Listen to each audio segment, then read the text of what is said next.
Herkese merhaba, ben Muhammed Musab Öztürk.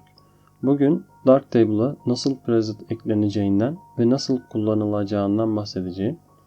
Bundan sonra da preset kelimesi yerine hazır ayar tabirini kullanacağım. Şimdi ücretsiz hazır ayarlar indirebileceğimiz siteyi göstereyim. Sitemizin ismi on1.com veya on1.com. On1 de bir fotoğraf düzenleme programı. Burada free kısmına geliyorum. Aşağıda Free Presets and LUTs var. Ona tıklıyorum.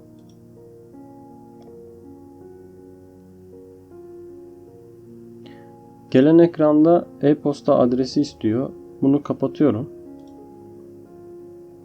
Aşağı kısımda Get the free LUTs for On1 and Lightroom.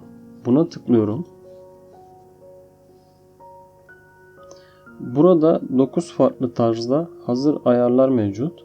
Her birinin içerisinde de 10 adet hazır ayar var. Yani toplamda 90 tane hazır ayar indirebiliyoruz buradan. Ve hepsi ücretsiz. Burada indirme butonuna tıkladığımızda karşımıza yeni bir ekran çıkıyor. Bizden e-posta adresi istiyor. İndirmeyi gerçekleştirebilmek için burayı doldurmamız gerekiyor. Daha sonra e-postamıza bir ileti geliyor ve bu iletide az önce gördüğümüz hazır ayarları indirme bağlantıları bulunuyor. Oradan ben bütün hazır ayarları indirdim. Hazır ayarlar sıkıştırılmış zip dosyası olarak iniyor. Bu dosyanın içerisinden hazır ayarları çıkarıp bilgisayarımıza yüklememiz gerekiyor. Şimdi bunları Darktable'da nasıl kullanacağımızı göstereyim. Sayfayı kapatıyorum. Darktable'da bu hazır ayarları kullanacağımız bir modül mevcut. Fotoğrafımı açıyorum. Color Group'ta LUT 3D modülü kullanacağımız modül. Burada hazır ayarları eklememizi sağlayan klasör işareti bulunuyor. Ona tıklıyorum. Beni Program Files klasörü içerisinde bulunan Darktable klasöründeki bin klasörüne yönlendiriyor. Burası. Ben hazır ayarları bu klasöre kopyaladım. Farklı bir yere kaydettiyseniz de klasörleri bulmak için bu pencereyi kullanabilirsiniz. Burada indirmiş olduğunuz klasörü bulup oradan aktarabilirsiniz. Ya da ayarlar kısmından kapatayım penceremi. Core Options'ta en altta bulunan, şöyle göstereyim, 3D LUT Root Folder kısmında LUT 3D modülünün bu hazır ayarları hangi klasörden alacağını buradan seçebilirsiniz. Yani bilgisayarınızda farklı bir klasöre kopyaladıysanız bu hazır ayarları, orada bu klasörü seçip 3D LUT modülündeyken o klasörü direkt açmasını sağlayabilirsiniz. Ben Darktable'ın kendi klasörü içerisine kopyaladım ayarları ve modülü açtığımda direkt o klasöre yönlendiriyor beni şu anda. Kapatıyorum şimdi bu ekranımı. Fotoğrafıma geri dönüyorum. Şimdi bir RAW fotoğrafa nasıl uygulandığını ve bir de JPEG fotoğrafa nasıl uygulandığını anlatacağım. Daha sonra birkaç örneği hızlı bir şekilde göstereceğim. İlk RAW fotoğraf ile başlıyorum. LUT 3D modülünde klasör işaretine tıklıyorum. Buradaki hazır ayarlardan portreyi seçiyorum şimdilik. Daha sonra karşıma 3 klasör daha çıkıyor. Burada For Other Programs seçiyorum ve Cube Files'ı seçiyorum. Burada görmüş olduğumuz 10 adet dosya bizim hazır ayarlarımız olmuş oluyor. Bunlardan herhangi birini seçiyorum şimdi. Ve bu fotoğrafımıza uygulanmış oluyor. Açıkçası bu kadar klasörü açmak hiç pratik değil. O yüzden ben bu hazır ayarları Darktable'ın bin klasöründe tek bir klasöre kaydettim ve bütün hazır ayarları burada görebiliyorum. 90 adet hazır ayar mevcut burada. Siz klasör yapabilirsiniz. Bu artık size kalmış bir şey. Ben bu şekilde düzenledim. İlk fotoğrafım için Portrait 1'i seçmiştim. Buradan ayarlarıma devam edeyim. Şimdi seçmiş olduğum hazır ayarı değiştirmek istediğimde klasör işaretinin yan kısmına geliyorum. Burada farenin tekerleğini çeviriyorum ve hazır ayarlarım değişiyor. Burada zaten isimleri yazıyor. Hangi tarzda olduğunu buradan anlayabiliyorum açıkçası. Mesela şimdi farklı bir tarza dönüştü. Burada göstermek istediğim portre ayarlarından birisi olacak. Bunlardan deniyorum. Portrait 10 güzel duruyor şu anda. Ama gördüğünüz gibi bir hazır ayarı RAW fotoğrafa uygulamamız fotoğrafı düzenlemek için yeterli olmuyor. Bunun haricinde farklı ayarlar kullanmamız gerekiyor. Hemen birkaç ayar yapacağım.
Ve fotoğrafımın düzenlemesini bitirdim. Bu bir RAW fotoğraftı ve fotoğrafımı düzenlerken hazır ayar kullanmama rağmen farklı ayarlarda eklemem gerekti ve bu sonuç açıkçası benim hoşuma gitti.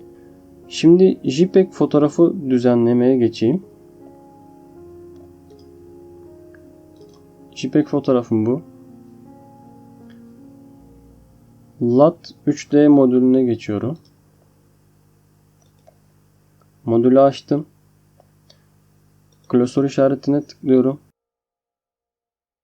Burada bütün hazır ayarları kopyaladığım klasörü açıyorum. Ve fotoğrafım bir manzara fotoğrafı olduğu için manzara hazır ayarını seçiyorum. Buradan da farenin tekerleğini çevirerek hazır ayarı değiştiriyorum.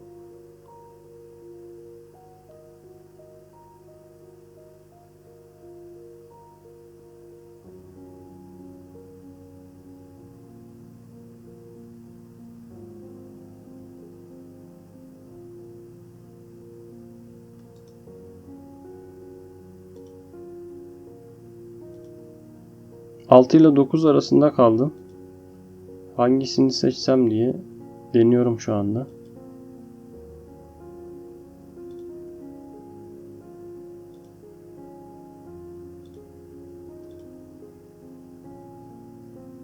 Sanırım 9 güzel duruyor şu an için.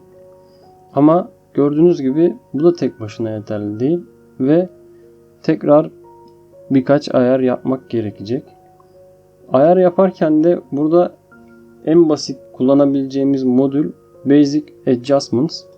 Burada pek çok ayar mevcut. Daha önce de bahsetmiştim zaten. İlk önce otomatik olarak bir ayar alıyorum modülden. Daha sonra kendi müdahalelerimi yapıyorum.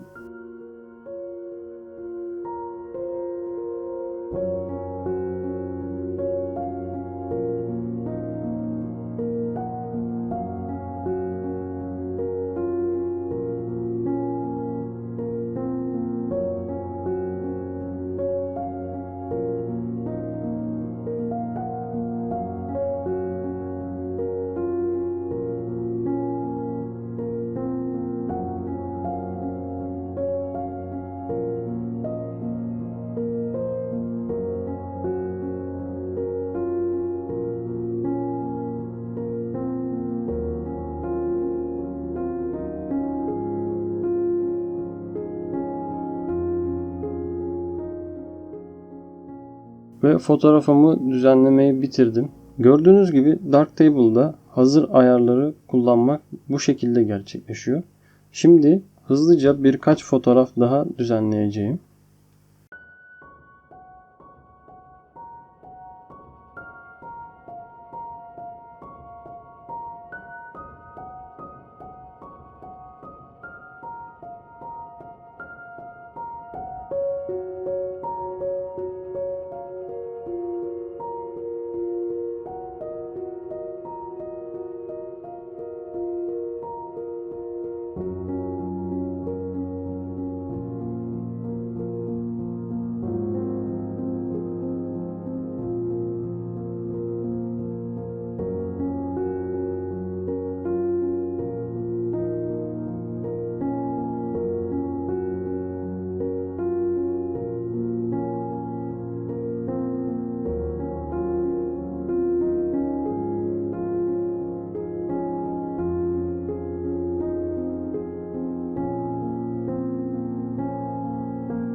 Evet, bugünkü Darktable dersinin sonuna geldik.